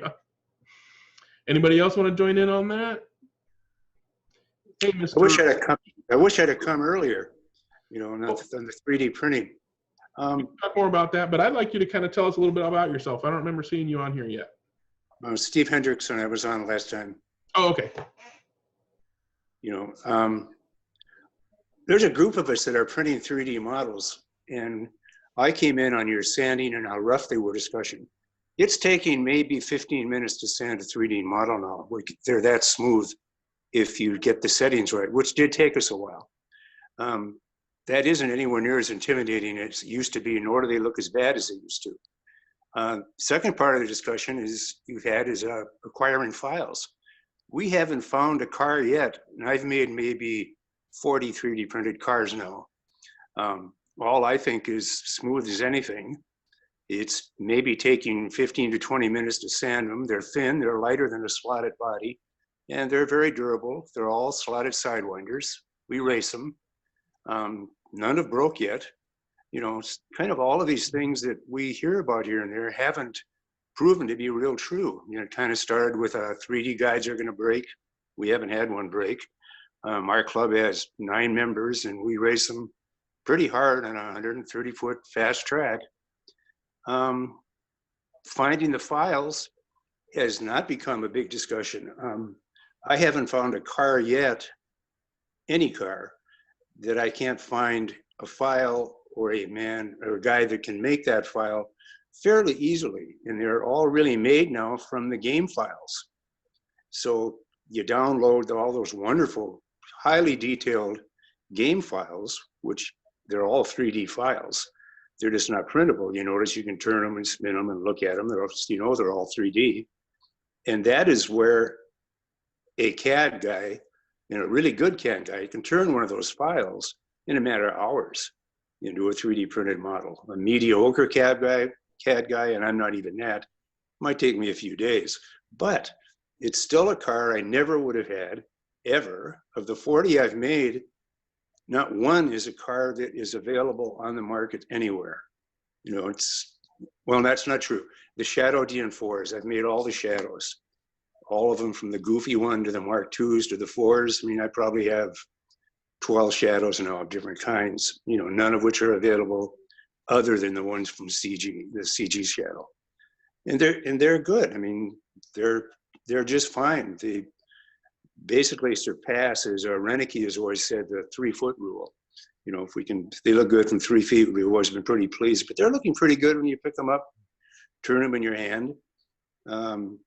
What they don't quite have that resin does, and I've made a lot of resin cars over the years, is the door lines, some of that fine detail. That's hard to get in a file unless you are really a good CAD guy, and we're not. That's tricky. But if those parts are there, if a good CAD guy builds it, no problem. So there's a lot of myths about it, I think, right now. I've tried to post a number of Can-Am cars. That's primarily what I build. I think I've posted 30 of them over the last 6 months to a year. During lockdown, I've probably built 15 of them, type thing. And smoothness is by far not the issue. It really isn't. A lousy file, that'll print bad. A good file, I did a birdcage Maserati last night. Took 7 hours to print. It's to scale. And I primed it without even sanding it. It was a really good file. It's a little thick, but it's going to race in a vintage class. Weight's irrelevant. It's not racing against a slotted or a thunder slot. It's racing, Ninko's slow motor. You'll forget the name of it. The 15K one, I think it is. That's what we use in that class. So weight's not even an issue in that class. You want a fast one, you print it thin, So I think there's more to it than everybody kind of thinks as far as potential. I don't know what else to say. Made a lot of them. There's a group of about 8 of us all over the world that are constantly communicating. We were all on Skype, this morning, in fact, talking. We exchange files and ideas, and all about 3D printing. I don't know. I don't know what else to say. Well, I would like to know where you guys are sharing your files, and you know, Right. would like You to- know, primarily with each other, of course. But when I've put them up, many times I've said this file's available if anybody is interested in it. The file that's been shared the most has been the Shadow Mark II. I don't know. There's a huge attraction to that car. You know. Was anybody putting them on Thingiverse or Colts 3D? Or No, we don't. And I'll tell you why, you know, bluntly. It's a little bit nervous grabbing a 3D game CAD. It's not ours. You know, somebody else did it. And so obviously we'd never put them up for sale. That's a given. But we've even kind of wondered, what are we crossing lines, you know, with how we're starting?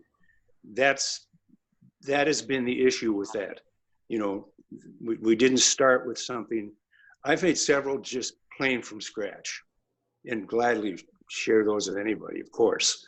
You know, I mean, I just did a 917 Porsche Can-Am car, that first one they made, you know, when they came into Can-Am. That was easy car to make. It was done from scratch. Anybody can have it, doesn't matter. But like the Lola is just another 260 Lola, the Brio. And the Brio car and all of the other, the 3 260s that were the Thermo King and the L&M, those came out of a game file in their beginnings. And we don't know for sure if we're crossing a line with that or not. You know, that might kind of explain the issue with that, instead of just laying them out there and say, here they are, because we don't care. The more people, the more we can do for this hobby, the better. The more people that 3D print, the happier we are, the more ideas we get. We print all the chassis, the guides, the wheels. The only thing we don't 3D print, because none of us have figured out a way to do it with a little bit of shrinkage it happens, is a sidewinder pod. Angle winder, no problem. You can adjust it. Obviously, nothing wrong with an inline, but I don't like running them. And the sidewinder, that tolerance is so finite that we've never quite come up with one pod file. And that really pisses us off at $11 a pop. And when you do about 40 of them added up, you know. Are you guys printing in ABS a lot? Never. Never. All So PLA. All PLA. All PLA. And PLA doesn't shrink much, so I'm not. But it's but that gear mesh is, well, I'm just telling you the problem we've had. Okay. You know, I want to try some of these models, and as far as you're concerned about whether it's okay to, you know, share them publicly on a, you know, download site like Thingiverse, I would say that probably those 3D files, the game files, were downloaded from some service like, I forget the name of it, but there's a site that often comes up in my searches of cars, looking for a 3D model of a car. That just download the file, or here's a 3D model of that car or whatever, and then I know, and I know those sites, and you know, of course, and even know some of the guys. Actually, most of them are from Asia that are doing that $10 file thing, and they're very good, you know. But as you said earlier, there's hardly any race cars. If you're into sedans, you got everything. You know, I mean, I don't think there's a sedan in the world that you can't get, you know, a file for like $10 or nothing. All I'm telling you is what our concern is about it, and why we haven't thrown them up on Thingiverse. That explains why I'm unaware of all these models that you're printing, other than that there's some guys out there printing models. I've not been able to download them. So please find me. I'll try to find you. And you know, I would love to throw some of these on my printer and see if I can make something. Well, we did a PM. We did a PM last week, so you should have that. Okay. I'll look for that. Remember I talked to you about that we set up meetings for early racers years ago, blah, blah, blah. Anyway, never mind. I'm sure. What's your forum? Racer 1H. Oh, okay. See, I'm terrible with names in general. Connecting names is even worse. So, so it's. I mean, that sounded like Steve is ready to take up the challenge of finding whatever car model you're looking for. Lloyd, did you have a specific model that you're dying to have printed in 1/43rd scale? You're muted. There's only one that I want, and it's not a car.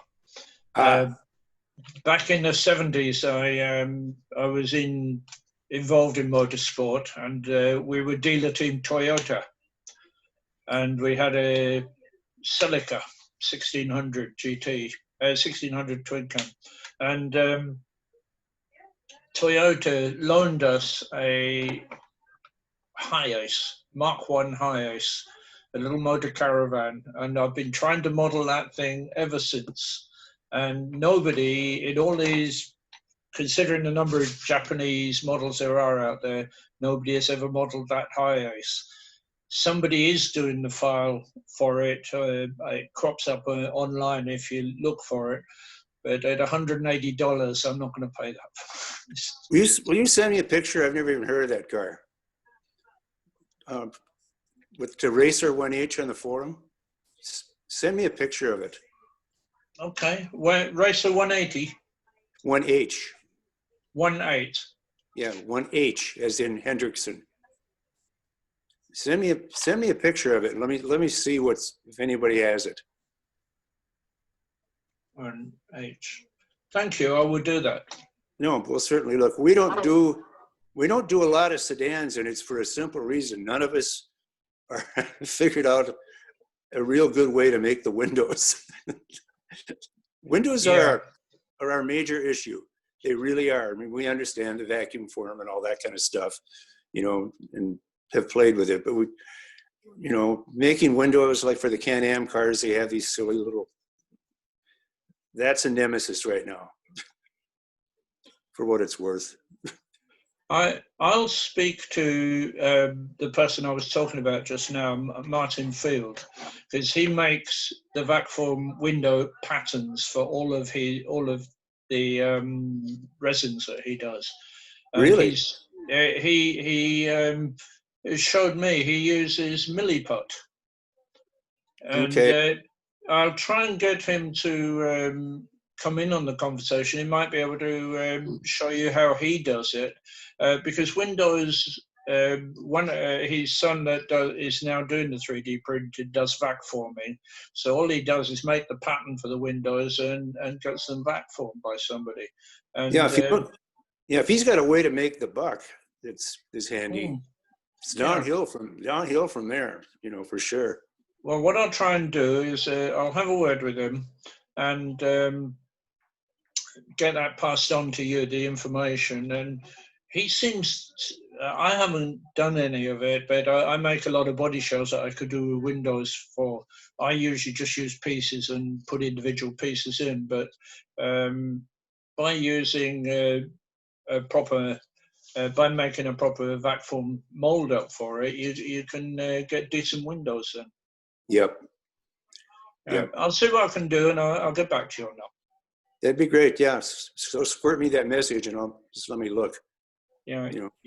I'll PM you on Sloth for him. Yep. Good. Yep.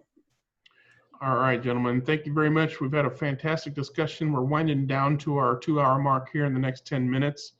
Before I let everybody go, I got an email from somebody wondering if I could help them with a value identification of a car. So I'm going to bring up a picture. Let me load it up here. And I don't recognize this car at all, but I'm sure somebody here will be able to do it. I'm going to share my screen here for a moment and see if I can share that picture. Here we go. Let's share that. And then you see that red car? I'm going to kind of zoom in a little bit here. Yeah, it's a MPC dyno can Ferrari D50. Yep. Yeah. What would that be? What would the value of that car be? Depending on who's buying it, it doesn't have its windshield. I can't see. Can you scroll? Can I see the bottom of it better, Greg?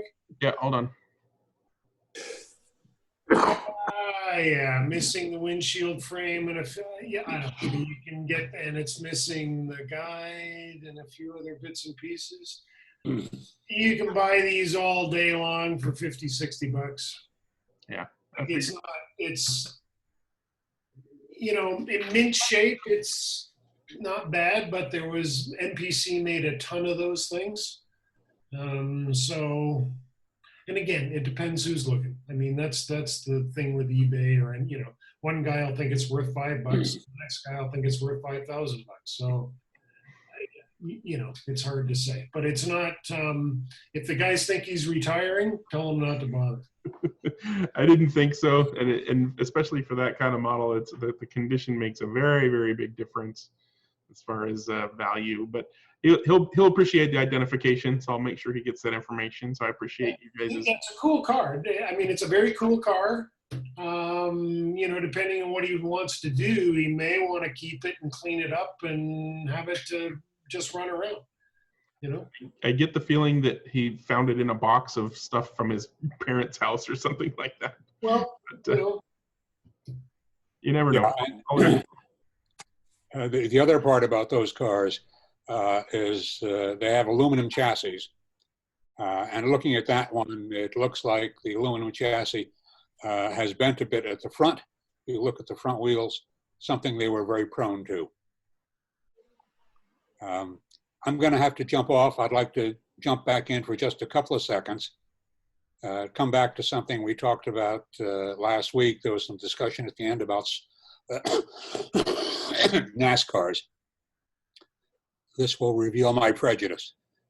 To me, NASCARs, stock car racing, were the days when you could go to the stock car races over the weekend and then Monday morning go down to the dealer and buy something that was damn close to what you saw running then. These profile-bodied plastic decal identified cars today, Anyway, an example, again, from a proxy race, the topic, the one that Philippe de Lespinay ran about 20 some odd years ago.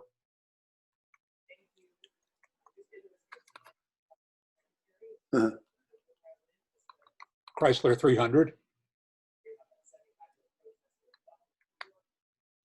What year? 56, as I recall.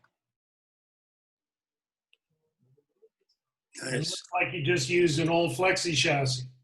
Yeah, it's an old JK chassis. It's a Pato vac form body. And I made my own decals. Now, comment, you know, was it? No. In those days, these were stock cars. They were actually stock that you could go buy. Right. You know, if you wanted to win, you bought with the car of the day. First, it was the Hudson Hornet. Then it was the Olds 88. Then it was the Chrysler 300s. And after that, I got involved in other things and I sort of lost track. Anyway, it's been fun. I've got to run. All right. Thanks, Alan. Thanks for joining in and sharing your expertise. And we'll see you guys next time. And it looks like we've only got a few minutes left. Did anybody have any general questions, comments, something they want to circle back on that we missed out on? Anything? Yeah, I have something. Go for it. This is Alan, track painting. This is, I don't know if you can see this. Oh, clearly not. The London Slot Car Club use this polyurethane paint on their track. I'm pretty sure that's exactly what they use, and that's normally done for garage floors. The track is a Scalextric sport type track, and they use urethane tires. And with this paint and with urethane tires, you get a very good and consistent grip. It lasts all night, right from the off, right till the end. And that is providing everyone's using urethane tires. The only thing that will mess that grip up is oils. So oiled rubber tires are not permitted, and people who put oils on their contrates are scolded, because once oil gets down onto that track, it takes maybe 2 or 3 weeks before that lane is even possibly drivable again. But I will validate this with Michael Keown from the London Slot Car Club. And next time I manage to want to verify this, I'll let you know again for sure that this is the case. But I'm pretty sure that that's what they're using: polyurethane garage floor paint with urethane tires. and it's a combination that works really well. Where is that club, Alan? I know London, obviously, but which one is it? It's in Wood Green, St Mark's Church. Yeah, I've seen it. Yeah, It's where Derek that's over Moore, towards Tottenham way, isn't it? Wood Green. yeah. Where Enfield, Derek Tottenham. Moore races and those guys. Where Steve Carter races, Steve Carter's club. I wanted to ask Lloyd, you were talking about the rally track that is high and low. It's a big hill track. Is yours, is the track that you're referring to, that your track that is like mounted to the side of a garage wall and it's just like, It is, yeah. that's your track? I love Yeah, if you look up and it's called Little Monte. So if you look up Little Monte 143rd Rally Track, back on this forum and other forums, you'll probably find pictures of it.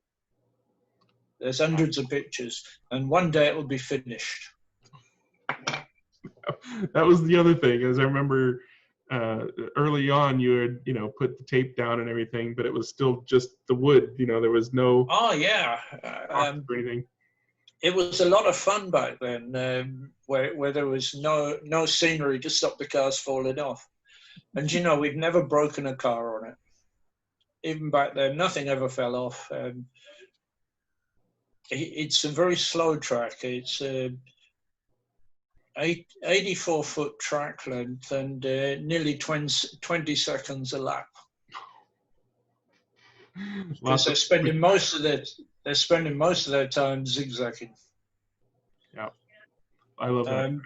We're having a proxy at the end of July, so hopefully there'll be some new pictures up soon. Excellent. Looking forward to that. And maybe I'll still be alive when you finish it. Yeah. Unfortunately, we're talking about moving in the next year or so. So whether it'll ever get finished, I don't know. Now the track is in good working order. The scenery is there, but it really just needs the finishing touches. It needs a new coat of paint, and it needs a lot of snow, because it's supposed to be in January up in the mountains. So snowy up high and green down low. that's how we got it. Yeah. I've had to cheat a little bit and add a little more grip just in one or two places, but generally speaking, it's suitably slippy where it needs to be. Excellent. It's actually harder driving down the hill than it is going up it. Trying to get the car around tight turns on a downhill run is actually more difficult. I bet. But, you'll see photographs on there, and it's because it's a long, thin shed. It's actually difficult to get good pictures of it. Oh, because you can't step back far enough to. You can't get back far enough, and the same really with video in it. But I'm not very good at video. But one day I'll get a good video of it. Get a nice fisheye lens. Yeah, needs something like that. Yeah. There you go. It's 14 feet in length, under 3 feet away from the wall, and 6 foot high. Yeah, anybody who's watching who hasn't seen this track, definitely take a look for it and have some fun looking at pictures. We are hitting our 2-hour mark. We're not going to end the chat, but we're going to end the recording. If you are watching this at a later date, please come and attend a meeting, and you can chit-chat for more than 2 hours. And so I thank everybody for attending and sharing your expertise and questions and whatnot. Like I said, I'm going to stop the recording here, and we'll let you guys chit-chat some more. So everybody watching online, see you next time. Bye.